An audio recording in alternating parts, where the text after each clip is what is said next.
Welcome back, everybody, for another deep dive. This time, we're looking into something I think we all deal with pretty much every day, and that's gossip. We're going to be taking a look at the study called The Many Faces of Gossip as our guide for this. Okay. And I think you might be surprised to learn that it goes way beyond just like those juicy rumors that we usually think about. Yeah, I think a lot of people, when they hear the word gossip, they think about, high school or, just some kind of frivolous, spreading of rumors and things like that. But it's a lot more than that. Definitely. So this study actually identifies something like 20 different types of gossip. At least 20, yeah. It's fascinating how pervasive gossip is. It's something that we often participate in without even really realizing it. It's so ingrained in our communication and interactions. So, okay, 20 types. I'm really intrigued.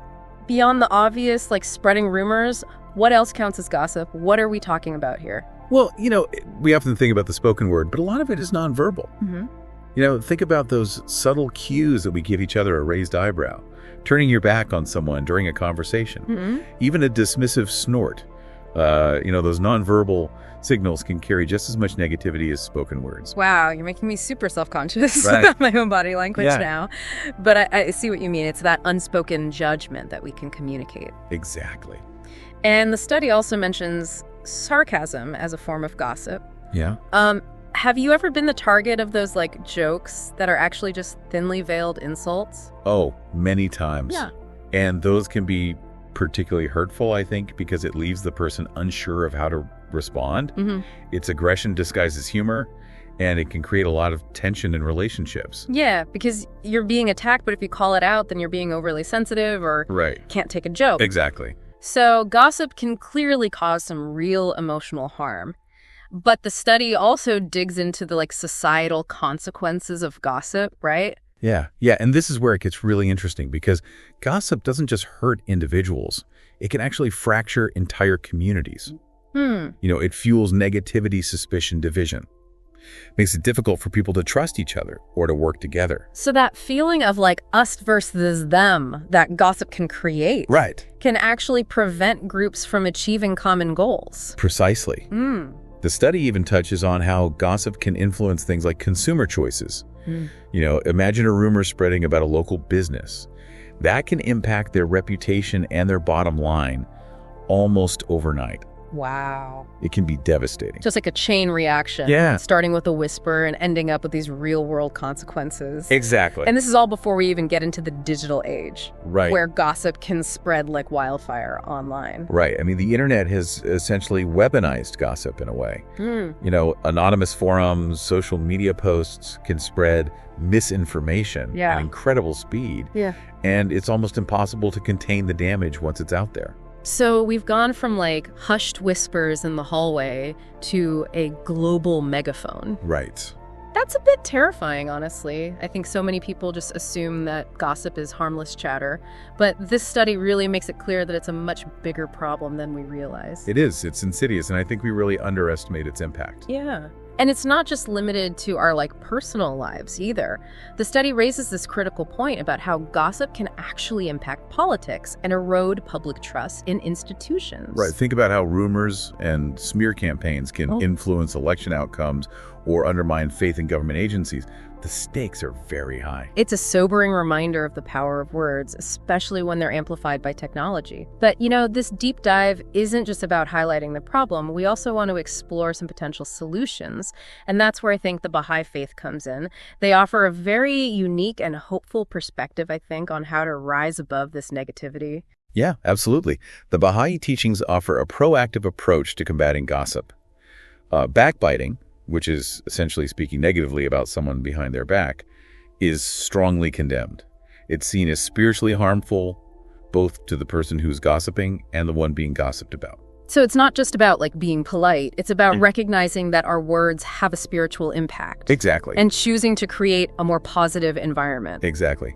Baha'i communities emphasize unity and constructive communication, which I think really encourages open dialogue and fosters a sense of respect among members.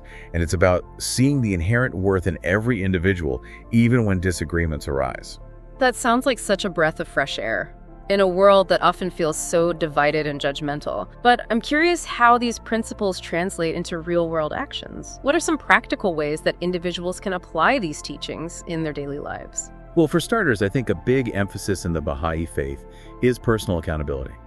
It's about recognizing that each of us is responsible for our words and our actions and the impact they have on others. So it's not about pointing fingers at other people or blaming others for spreading gossip. It's about looking inward at ourselves and choosing to be that force for positive change. Exactly. The teachings encourage self-reflection and moral development. It's about consciously choosing to create a more positive and supportive environment rather than contributing to the negativity. I imagine that takes a lot of discipline, especially in a world where it feels like gossip is so prevalent. Yeah, it does require effort, but the rewards are well worth it. Imagine the impact we could have if each of us just made a conscious decision to resist that temptation to gossip. Right. We could really transform our relationships, our communities, and even our world. That's a really powerful thought. And it makes me think about how often we probably participate in gossip without even realizing it. Like even just those subtle facial expressions that we were talking about earlier.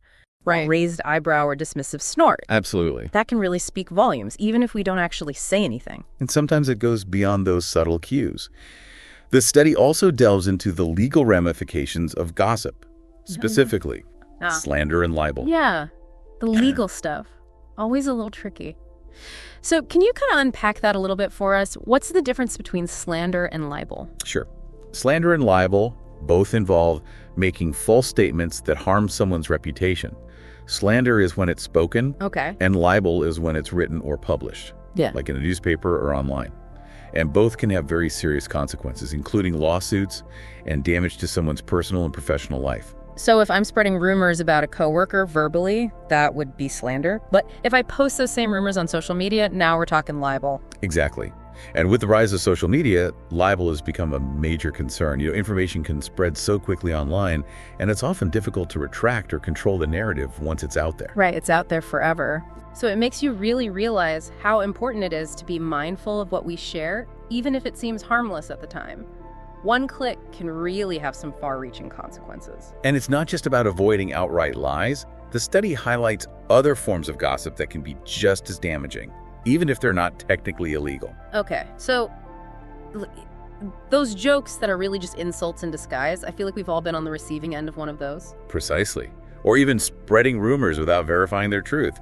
Often we're so eager to share something juicy that we don't stop to consider the potential harm it might cause.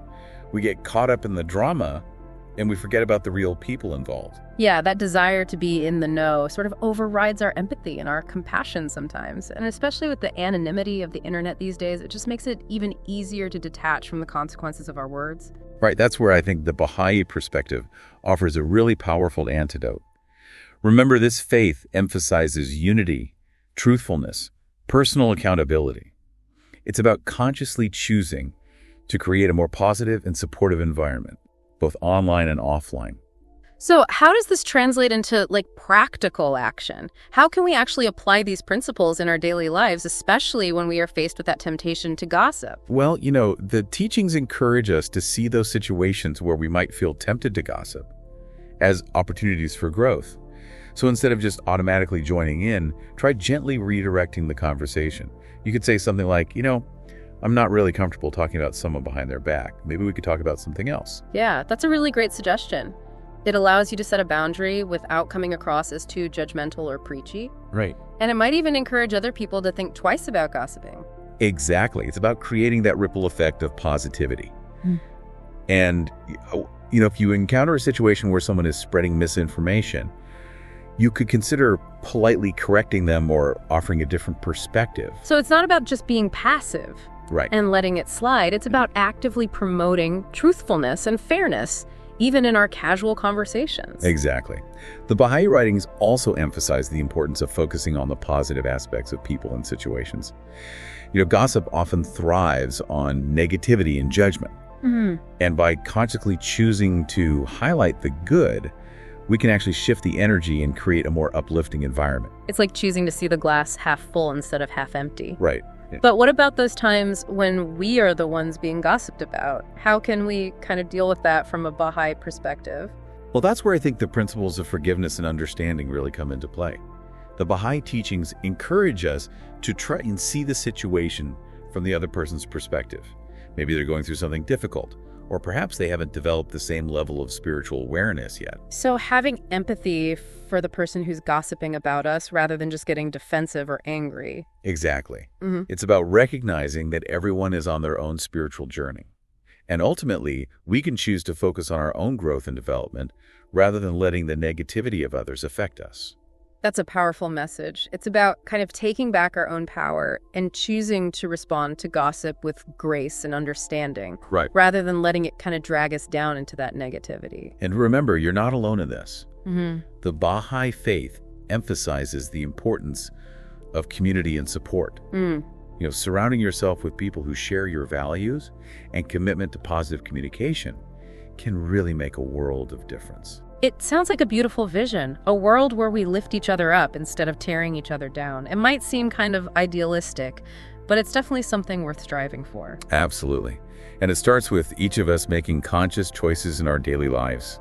Every time we resist that urge to gossip, every time we choose to speak kindly and truthfully, we're contributing to creating that more positive and unified world. Well, this has been an incredibly insightful deep dive. It's really made me think about gossip in a whole new light, and it's given me some really practical tools to apply to my own life. So as we wrap up, let's leave our listeners with a final thought. What if, instead of focusing on the flaws and shortcomings of others, we chose to see the best in them? What if we replace gossip with genuine curiosity, empathy, and a desire to connect on a deeper level? I have a feeling the world would be a much more beautiful place. Thanks for joining us.